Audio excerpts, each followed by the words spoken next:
저는 오늘 본문의 말씀을 가지고 예수님이 당하신 고난, 이런 제목으로 하나님 말씀을 증거하도록 하겠습니다. 예수님은 하나님이십니다. 그 하나님 이 땅에 사람으로 오셨어요.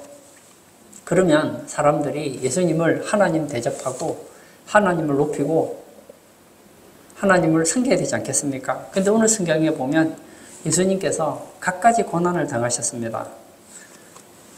예수님께서 왜 고난을 당하실까요? 예수님께서 왜 고난을 당하셔야 했을까요? 오늘 저는 본문을 통해서 예수님의 당하신 고난에 대해서 한번 살펴보려고 합니다. 첫 번째는 옷을 벗기우셨습니다. 마태복음 27장 28절을 제가 읽겠습니다. 그의 옷을 벗기고 홍포를 입히며, 예수님께서 이 빌라도 법정에서 죄인으로 정죄받으십니다. 그리고 관정으로 끌려가셨어요. 그리고는 몹시 맞으셨습니다. 이 갈기갈기 찢겨진 옷을 모두 벗김을 당했습니다. 그리고는 홍포가 입혀졌어요. 홍포 색깔은 그 당시에 왕을 상징하는 색깔이었어요. 그러니까 옷을 벗겼다는 것은 수치를 상징하고, 홍포를 입히셨다는 것은 왕의 옷을 상징하는 옷으로 조롱을 받으셨다는 것이죠. 다시 말하면 예수님이 수치와 조롱을 받으신 것은 우리의 죄로 말미암아 당하는 수치와 조롱을 대신 당한 것이라는 겁니다. 예수님께서 왜 이런 수치를 당하셨습니까? 나 때문이에요.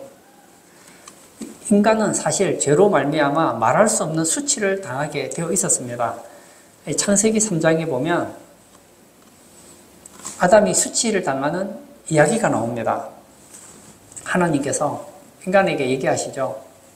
이 에덴 동산에 있는 모든 것은 먹어도 되지만 선악을 알게 하는 나무의 실과는 먹어서는 안 돼. 먹으면 죽게 돼. 가르쳐 주셨어요. 먹지 말라 그러면 꼭 먹으라고 하는 존재들이 있잖아요. 마귀가 뱀을 통하여서 하와를 미혹을 합니다. 그래서 그 선악을 알게 하는 나무의 실과를 먹게 해요. 또 본인만 먹으면 되는데 자기도 먹고 자기와 함께한 남편에게도 그 실과를 먹게 해요. 그 실과를 먹으면 눈이 밝아져서 하나님같이 된다는 그 말에 꼬임을 당한 것이죠.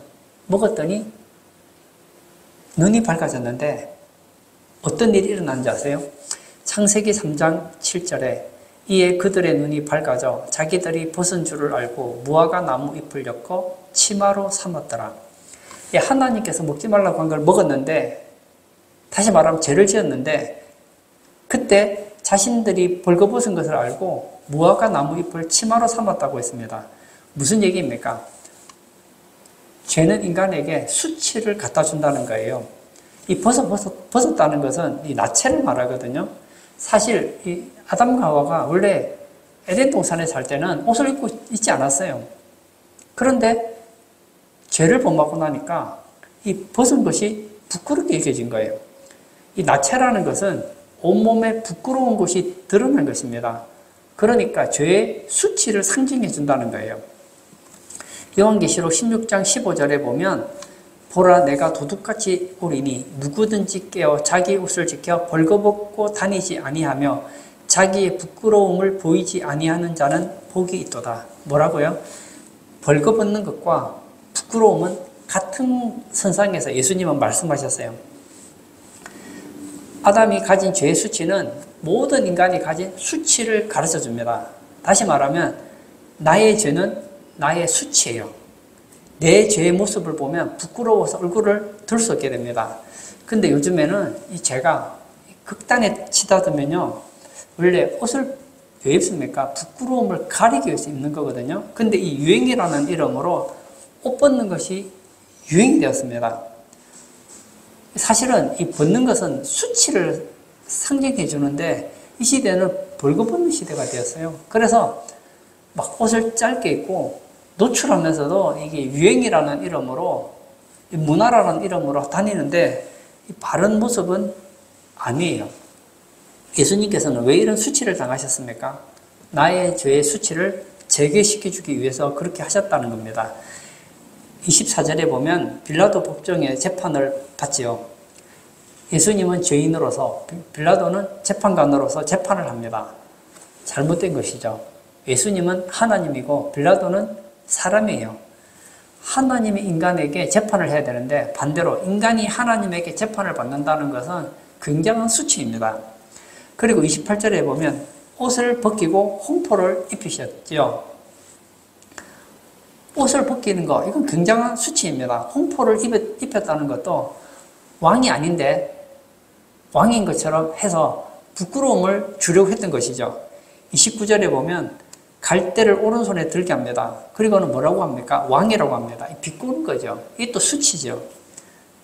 예수님은 만왕의 왕이십니다. 그런데 그 만왕의 왕이신 예수님을 무릎을 꿇게 합니다. 희롱을 당합니다. 30절에는 침뱉음을 당하죠. 이건 뭐 상식적으로 생각해도 별거 아니에요. 여러분 집에 갔는데 가족이 여러분 보면 얼굴에 침을 탁 뱉으면 감사하다. 나는 침뱉음을 당해서 행복하다. 이 제정신 아니에요. 침뱉음을 받는다는 건 굉장한 수치거든요. 예수님께서 골고다 언덕에 십자가에 매달릴 때 패가 있습니다. 유대인의 왕이라는 죄패를 붙여서 사람들로 하여금 보게 합니다. 너 같은 게 무슨 유대인의 왕이냐? 사람들에게 얼마나 손가락질 당합니까? 39절에 지나가는 사람들이 그걸 보고 막 모욕을 하죠. 구약에 예언되어진 그 메시아, 그 왕이 무슨 십자가에 매달리느냐 하고 막 모욕을 합니다. 41절에 보면 대제사장, 장로, 서기관들이 또 희롱하는 내용이 나와요. 이건 무엇을 가르쳐 줍니까?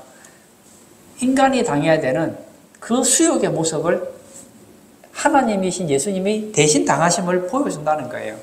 어떤 사람이 물에 빠졌습니다. 그럼 그 물에 빠진 사람을 건지려면 어떻게 해야 될까요? 누군가는 물에 들어가야지 건질 거 아닙니까? 어떤 사람이 불 속에 들어가서 불 속에서 지금 죽게 되었어요. 그를 건지려면 누군가가 불에 들어가야 되는 거 아닙니까? 마찬가지입니다. 인간은 죄의 수치 가운데 빠져 있습니다. 그러면 죄의 수치에서 건지려면 누군가가 죄의 수치 가운데 내려가야 될 거 아닙니까? 누가 그 역할을 하셨다고요? 내 죄 갖가지 수치를 예수님께서 직접 당하셨다는 거예요. 예수님은 죄가 없으시지만 가장 수치스러운 죄의 상징인 십자가를 지셨습니다. 새찬송가 144장 2절에 보면 이런 가사가 있어요. 십자가를 지심은 무슨 죄가 있나? 저 무지한 사람들 메시아 죽였네.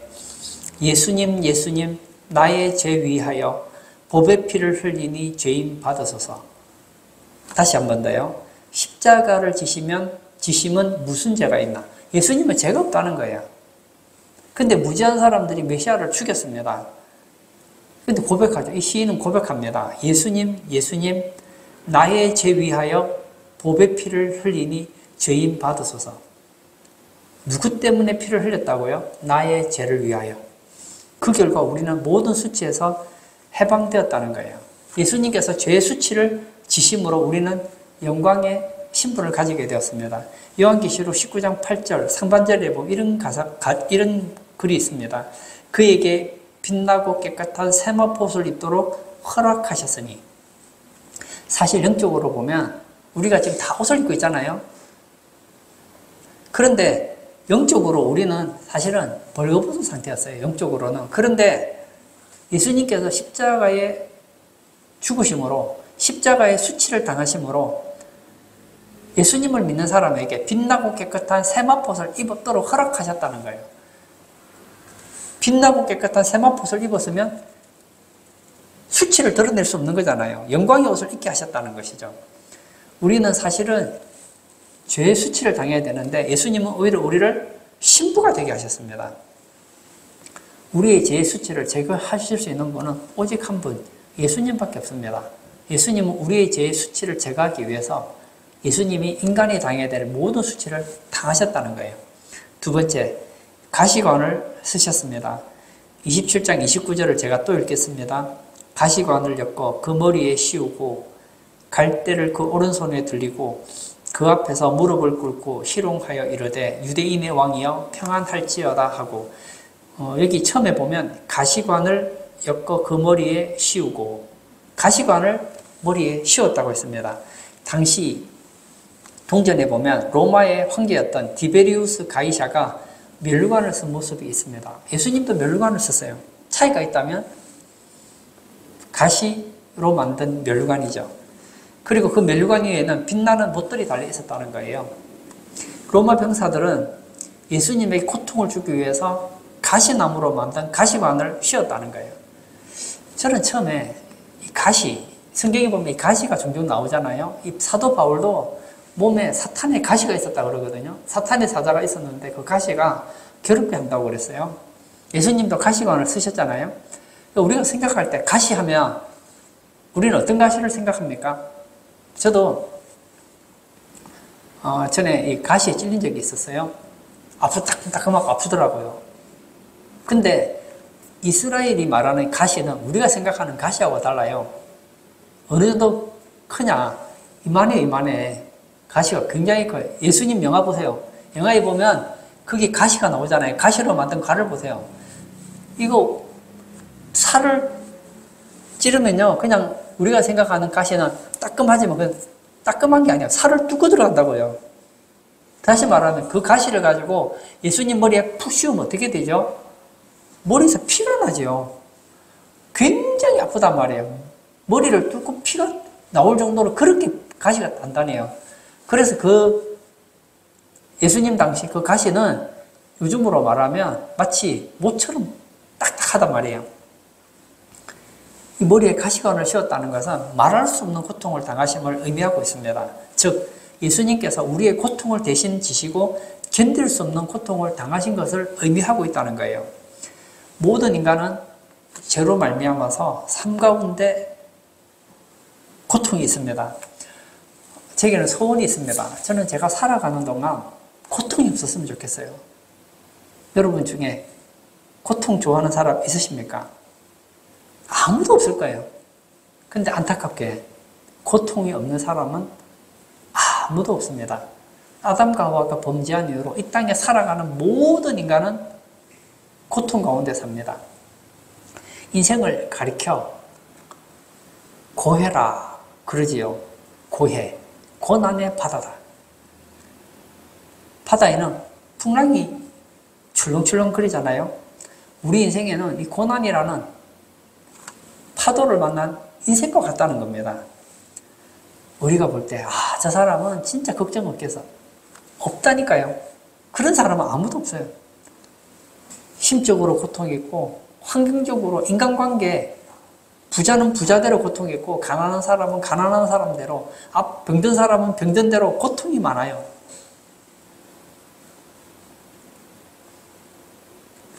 제가 좋아하는 한 복음성 가사, 이런 가사가 있어요. 세상에는 슬픔뿐이네. 인생에는 우리는 웃고 살고 싶어 하지만 그 사람 웃음 속에도 뭐가 있느냐? 고통이 있고 슬픔이 있더라고요. 근데 죽으면 어떻게 됩니까?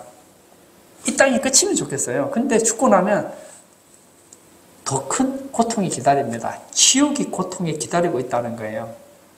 인간은 실로 고통의 존재입니다. 아담과 하와가 하나님이 말씀하신 선악을 알게 하는 나무의 실과를 따먹었습니다. 불순종이죠.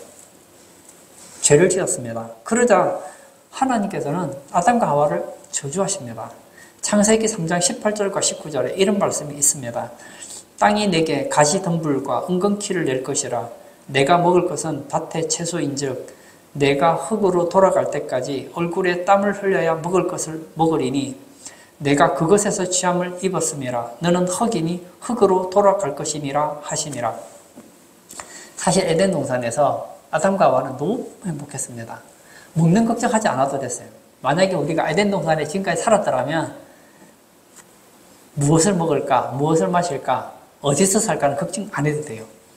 근데 그때 이후로 이제는 먹기는 먹는데 어떻게 먹어야 됩니까? 먹으려면 땀을 흘려야 된다는 거예요. 땀을 흘린다는 것은 이제는 쉽게 살 수 없다는 거예요. 고생이 따른다는 거예요. 여자는 어떻습니까? 여자는 또 다른 고통이 있습니다. 하나님께서 여자에게 준 고통이 몇 가지가 있는데 그 중에 하나는 해산하는 고통이에요. 하나님은 여자에게만 아이를 생산할 수 있는 복을 주셨어요. 그런데 죄를 짓고 나서 해산하는 고통을 가하셨다고 했습니다. 만약에 인간이 죄를 짓지 않았더라면 아마 아기를 낳는 고통이 없었을지도 몰라요. 그런데 그때 이후로 엄마가 아기를 낳을 때 얼마나 고통을 당하는지 모릅니다.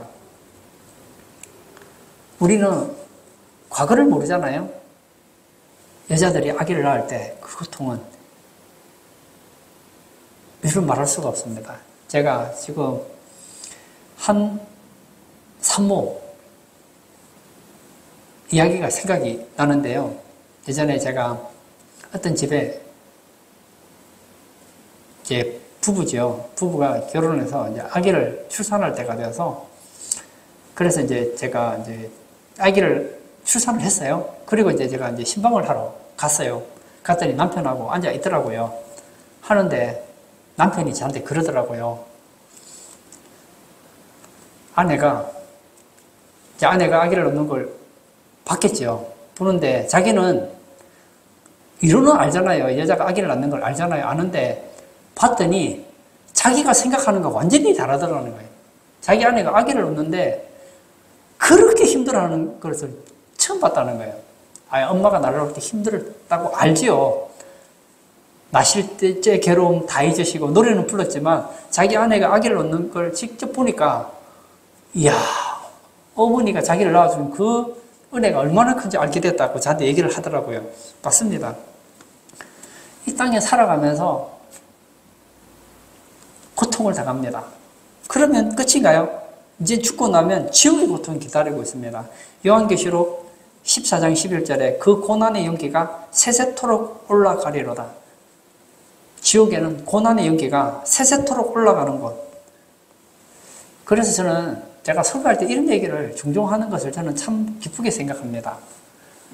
세상 살다 보면 힘들잖아요. 요즘도 사람들이 힘들다 그래요. 젊은이들이 우리나라 사망을 많이 해요. 자살을 많이 해요. 저는 그런 청년들에게 제 설교를 꼭 들으라고 제가 얘기하고 싶어요. 죽지 마세요. 힘들다 해도요. 이 땅은 살만해요. 지옥에 비하면. 지옥은 쉬지 않는 고난의 연기가 올라가는 곳입니다. 어떤 분들은 너무 아파서 너무 질병 때문에 고통스러워서 자살을 해요. 죽지 마세요. 여러분 고통 때문에 죽고 싶어하는 마음은 내가 100번 이해합니다만 고통당해도요. 지옥에 비하면 아무것도 아니에요. 저는 친구들한테 배신을 당했어요. 너무 힘들어서 배신당하는 거 힘들지요. 그러나 지옥에 비하면 아무것도 아니에요. 죽지 마세요. 전 예수님 안 믿는 사람은 할 수만 있다면 모든 수단과 방법을 동원해서 하루라도 더 살라고 저는 권하고 싶어요. 하루라도 빨리 죽지 말라고 저는 꼭 권하고 싶어요. 난 예수 안 믿는데요. 그러면요. 빚내서라도 살아야 돼요. 어떤 분들은 그러잖아요. 어머니가 너무 힘드니까 저렇게 고통당할 바에는 차라리 산소 마스크를 빼서 고통 없는 곳으로 갔으면 좋겠다. 고통 없는 곳이 아니라니까요. 산소 마스크 빼고 죽으면 이제는 상상할 수 없는 지옥이 기다린다니까요. 만약에 여러분들이 예수 안 믿는다면 할 수만 있거든 1000살까지 사는 게 좋아요. 모든 수단과 방법을 동원해서 오래 살아야 돼요. 그 이유는 간단합니다. 죽고 난 이후의 고통은 이 땅의 고통과 비교할 수 없기 때문입니다. 성경에 보면 이 지옥에서 실제로 경험했던 한 사람의 이야기가 나오죠.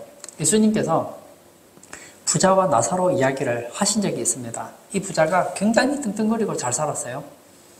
그리고 그 주변에는 이 나사로라는 거지가 있었습니다. 죽었어요. 병든 가난한 나사로도 죽었고 돈 많은 부자도 죽었습니다. 죽었는데 보니까 지옥에 와 있는 거예요. 얼마나 고통스러운지 몰라요. 위를 쳐다봤더니 아브라함이 있는 거예요. 낙원에 있어요. 아버지 아브라함이요. 제게 소원이 하나 있습니다. 너의 소원이 무엇이냐? 나사로 시켜서 손가락에 물 한 방울만 딱 떨어뜨려서 제 혀를 좀 서늘하게 해주세요. 지옥은 어떤 곳이냐? 물 한 방울 구할 수 없는 곳이에요. 여기서는요, 아무리 먹을 게 없다고 그래도 물 한 방울 못 구하겠어요? 화장실 가면 물 한 방울 구하는 거 아무것도 아니잖아요. 그러면 세상이 지옥보다는 훨씬 낫다고요. 죽고 싶은데 죽을 수 없는 곳. 이 땅에서는 죽을 자유가 있지만 지옥에서는 죽을 자유가 없어요. 예수님께서 왜 고통을 당하셨습니까? 이런 나의 고통을 없애주시기 위함입니다. 29절에는 가시관을 쓰시죠. 그 고통 엄청납니다. 30절에는 갈대로 예수님의 머리를 때립니다. 온몸에 두들겨 맞았습니다. 그리고 31절에는 십자가를 지고 가십니다. 35절에는 십자가에 못 박힙니다. 못이 얼마나 큽니까? 합범짜리 대못으로 맞잖아요. 46절에는 예수님이 얼마나 고통스러운지 엘리 엘리 라마 사박다니 어찌하여 나를 버리십니까? 하나님 어찌하여 나를 버리십니까? 절규할 만큼 고통스러웠어요.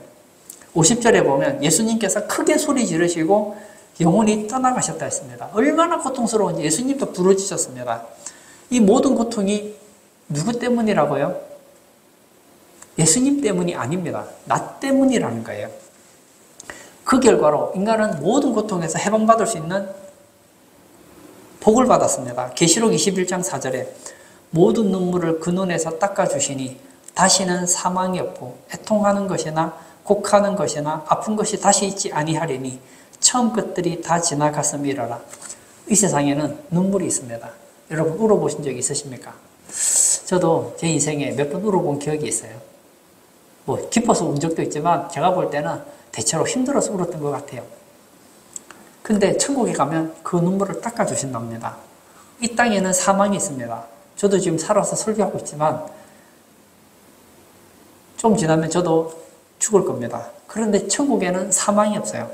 이 땅에는 애통이 있습니다. 통곡이 있습니다. 아픈 것이 있습니다.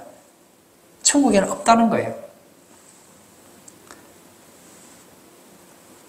이 고난 주간을 맞이해서 예수님의 고난을 묵상 좀 하시기를 바랍니다. 이 고난은 다른 의미가 아니에요. 예수님이 나의 고난을 대신 지셨다는 것. 이 땅에서도 우리가 하나님의 은혜 가운데서 이런 고난에서 부분적으로 벗어나지만 100% 벗어나지는 못해요. 이 땅은 어떤 곳이냐? 예수님 믿고 이 땅은 천국의 지점과 같아요. 본점은 아니에요. 지점과 같아요. 그래서 아플 때 기도하면 병을 고쳐주시기도 하고 마음이 상할 때 위로해 주시기도 하지만 이 땅에서 100% 천국을 경험할 수는 없어요. 그러나 제가 아까 얘기했잖아요. 이 땅에서 예수 안 믿는 사람은 할 수만 있으면 안 죽어야 되지만 좀 이런 말 하면 교회 다니시는 분들이 별로 안 좋아할지 모르겠지만 저는 꼭 얘기하고 싶어요. 예수 믿는 사람은 할 수만 있으면 빨리 죽는 게 좋아요. 보세요. 똑같이 죽어도 예수 안 믿는 사람은 할 수만 있으면 안 죽어야 돼요. 왜냐? 죽으면 더 나쁜 것이 기다리고 있기 때문이에요. 근데 예수 믿는 사람은 죽는 게 좋아요. 죽으면 더 좋은 게 기다리고 있기 때문입니다. 천국이 기다리잖아요.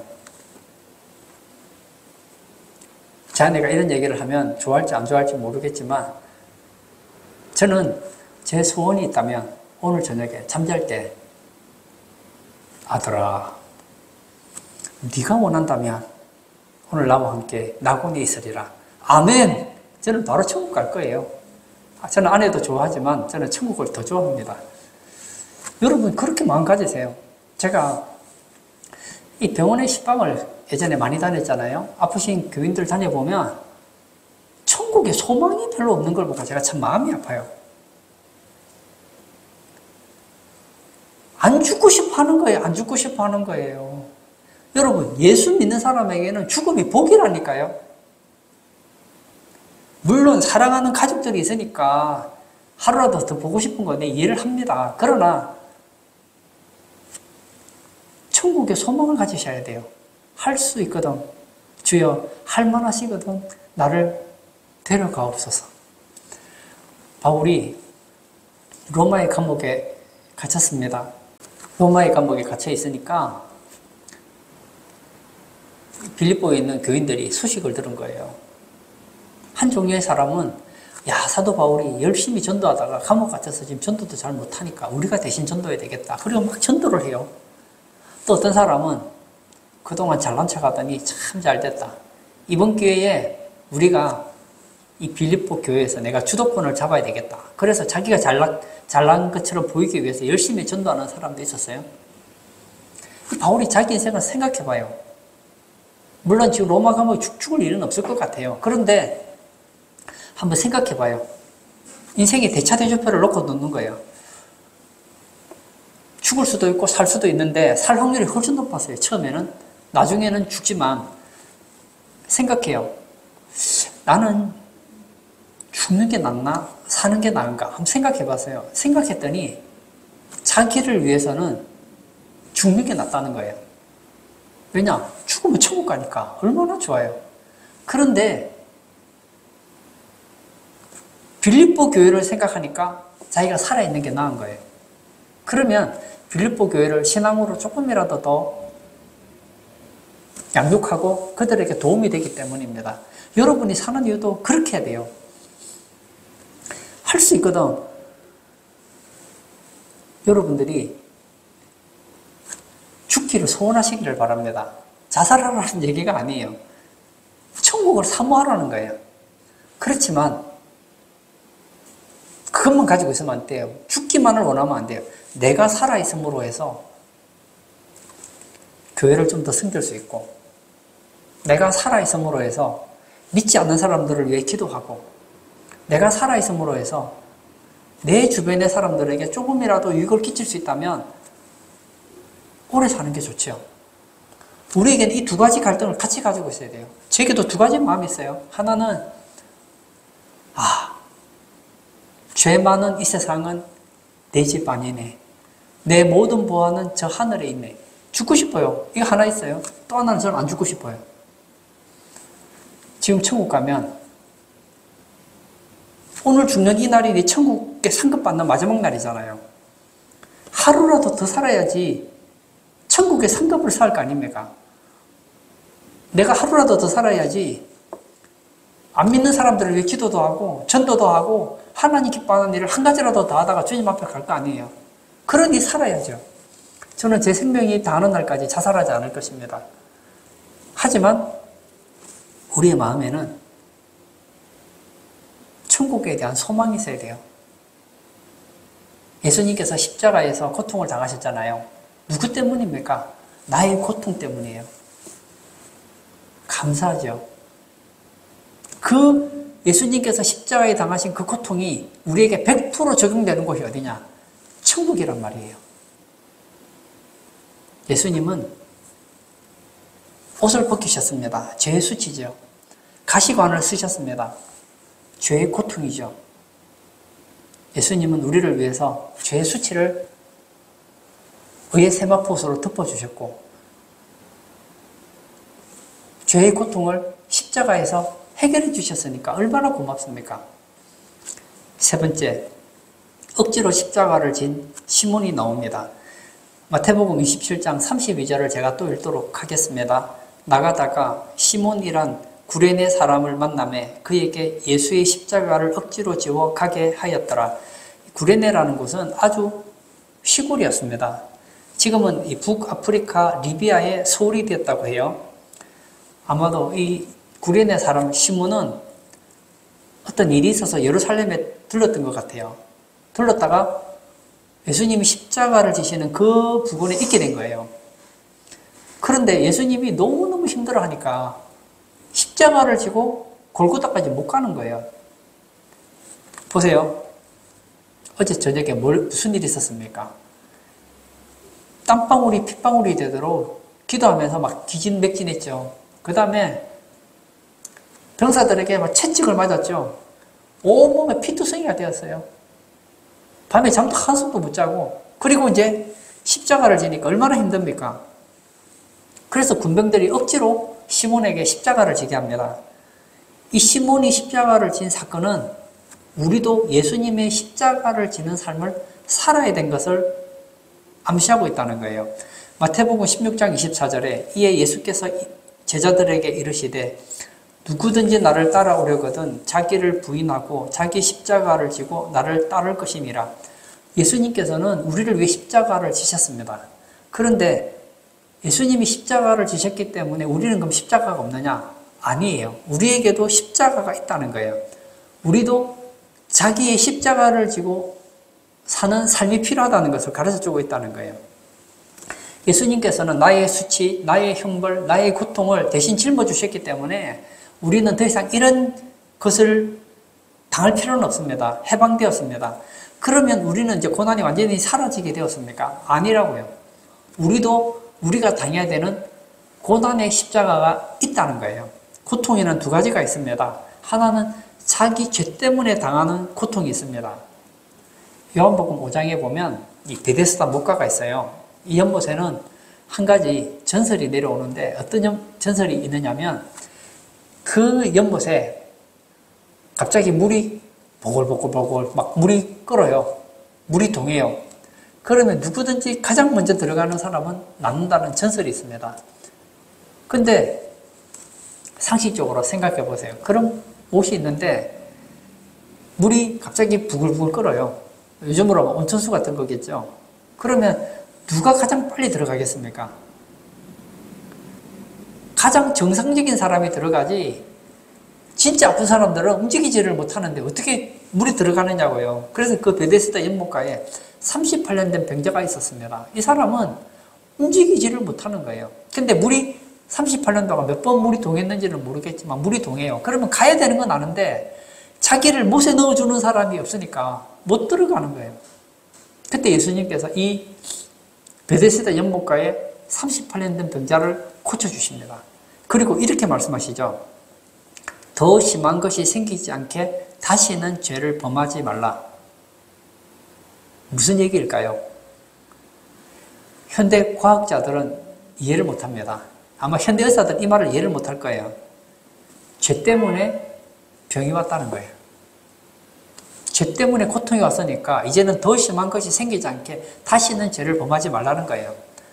아마 의사에게 가서 지금 제 얘기를 해보세요. 이해를 못할 겁니다. 그들은 뭐 박테리아나 뭐 바이러스 이런 거를 생각하지 죄가 인간에게 고통을 가져다 준다는 걸 모른다고요. 그런데 또 다른 고통이 있습니다. 뭐죠? 예수님 때문에 당하는 고통이 있다는 거예요. 베드로전서 2장 20절에 보면 죄가 있어 매를 맞고 참으면 무슨 칭찬이 있으리요. 내가 잘못했어요. 내가 잘못해서 고난당하는 거 이건요 자랑할 게 없어요. 칭찬이 없습니다. 그러나 마태복음 5장 10절에 의를 위하여 박해를 받은 자는 복이 있나니 천국이 그들의 것임이라. 의를 위하여 예수님 때문에 박해를 받는 자는 복이 있다는 거예요. 의를 위하여 박해를 받는 것 이게 뭐죠? 십자가를 지는 삶입니다. 예수님은 우리를 위하여 십자가를 지셨습니다. 이제는 우리는 예수님의 영광을 위해서 십자가를 져야 된다는 거예요. 세상 사람들은 이런 고통을 모르죠. 그러나 예수 믿는 사람은 예수님의 제자는 이 고통이 뭔지를 알아요. 예수님 때문에 괴로움을 당합니다. 교회를 위해서 박해를 받습니다. 신앙을 지키기 위해서 박해를 당합니다. 이것이 바로 십자가를 지고 주님을 따르는 길입니다. 그런데 이 십자가를 지고 따라갈 때에는 뭐가 딱 보상이 있느냐? 반드시 복이 있다는 거예요. 마태복음 5장 11절 12절에 이런 말씀이 있습니다. 나로 말미암아 너희를 욕하고 박해하고 거짓으로 너희를 거슬러 모든 악한 말을 할 때에는 너희에게 복이 있나니 기뻐하고 즐거워하라. 하늘에서 너희의 상이 큼이라. 너희 전에 있던 선지자들도 이같이 박해하였느니라. 나로 말미암아. 조금 전에는 뭐라고 했습니까? 의를 위하여. 11절에서는 나로 말미암아. 나로 말미암아 욕을 먹어요. 박해를 당해요. 내가 하지 않은 거짓말을 들어요. 악한 말을 들어요. 그럴 때 너희에게는 복이 있다. 오히려 기뻐하고 즐거워하라. 하늘에서 너희의 상이 큼이라. 예수 믿는 사람이 예수님 때문에 당하는 고통, 그 십자가는 저주가 아니라는 겁니다. 시편 119편 71절에 이런 말이 있죠. 고난당한 것이 내게 유익이라. 내가 잘못해서 당하는 고난은 유익이 아니에요. 그러나 의를 위하여 예수님 때문에 당하는 고난은 유익이 있다는 거예요. 오늘 본문의 주인공 구레네 시몬은 예수님 십자가 질 마음을 가지고 있었던 사람이 아니에요. 지나가다가 예수님 십자가 지는 그 현장을 목격하게 된 거예요. 그는 시골 사람이었고 배우지도 못한 사람이었습니다. 그런데 나중에 그가 터키에 돌아와서 교회의 감독이 됩니다. 수많은 사람들을 그리스도 앞으로 돌아오게 하는 전도자가 되었습니다. 아마 그때는 예수님을 누군지 몰랐을 거예요. 근데 십자가를 지면서 아마 봤겠죠. 대체 이 사람은 누구냐? 십자가에 못 박힌 예수를 봤어요. 유대인의 왕. 대체 저 사람이 누구냐? 알게 됐습니다. 아, 저분이 바로 구약에 예언되어진 메시아구나. 예수님 믿고 고향으로 돌아가서 교회의 감독이 됩니다. 그리고 그의 아들 루포, 로마서 16장 13절에 보면 로마에서 유력한 자가 되었다고 했습니다. 본인은 교회의 감독이 됐어요. 그리고 그의 아들 루포는 로마에서 유력한 자가 되었습니다. 이 로마에서 유력한 자가 되었다는 것은 지금으로 말하면 장관급 이상이 되었다는 것이죠. 그 당시에 가장 볼일 없는 시골 사람이 로마에서 가장 유력한 자가 되었다는 것은 굉장한 복입니다. 결론을 짓고자 합니다. 예수님은 우리를 위하여 수치를 당하셨습니다. 고통을 당하셨습니다. 얼마나 감사한지 모릅니다. 그렇다면 아멘, 감사합니다 하고 끝나는 게 아니라는 거예요. 이제는 예수님을 믿는 우리도 자기 십자가를 져야 된다는 거예요. 그리스도의 몸된 교회를 위해서 섬기다가 욕먹을 때 기뻐하자고요. 신앙생활 하다가 거짓말로 또 내가 하지도 않았는데 온갖 험담을 들을 때 내가 예수님만 안 믿었더라면 이런 어려움 당하지 않았을 텐데 그러지 말고 이건 내가 져야 되는 십자가다. 구레네 시몬 보세요. 자기가 십자가 질 줄 알았습니까? 몰랐지요. 근데 갑자기 로마 병사들이 야, 너 이리 와. 덩치 좋은 걸 보니까 너가 좋겠다. 이 예수의 십자가를 너가 져라. 졌잖아요. 억지로 졌지만 결국 그것 때문에 그 집이 복음화가 되지 않습니까? 우리도 오늘 이 고난주간을 맞이해서 예수님이 십자가 지신 걸 감사하는 거 참 좋아요. 뿐만 아니라 우리도 우리에게 맡겨진 십자가를 지는 삶, 그런 복된 성도님 다 되시기를 축복합니다. 아멘. 이 시간 한번 같이 기도하기를 원합니다. 예수님은 우리가 져야 되는 그 죄의 수치, 죄의 고통을 십자가에서 다 해결했습니다. 따라서 우리가 이 땅을 살아가면서 기억해야 될 것은 세상에 우리보다 행복한 사람은 없다는 거예요. 그러나 나는 예수님 믿고 복받은 건 참 좋지만 예수님을 위해서 고난당하는 건 인정할 수 없습니다. 그런 사람이 있다면 오늘 성경을 보고 좀 깨달으시기를 바라요. 예수님이 여러분을 위해서 하나님이신 그분이 고난을 당하셨다면 우리도 예수님 때문에 어려움을 당해야 된다면 기쁨으로 당하자는 거예요. 이 시간 기도할 때 예수님의 그 십자가를 바라보면서 정말 감사하는 우리 성도 되게 해달라고 기도하시고, 또한 우리나라에서는 별로 핍박받을 일도 없지만 만약 예수님 때문에 어려움을 조금 당한다면 이상한 일 당한 것 같이 생각하지 마시고 내가 예수님의 십자가를 진다는 심정으로 기쁨으로 지시는 그런 우리 성도 되게 해달라고 기도하시고 자유롭게 개인 기도하도록 하겠습니다.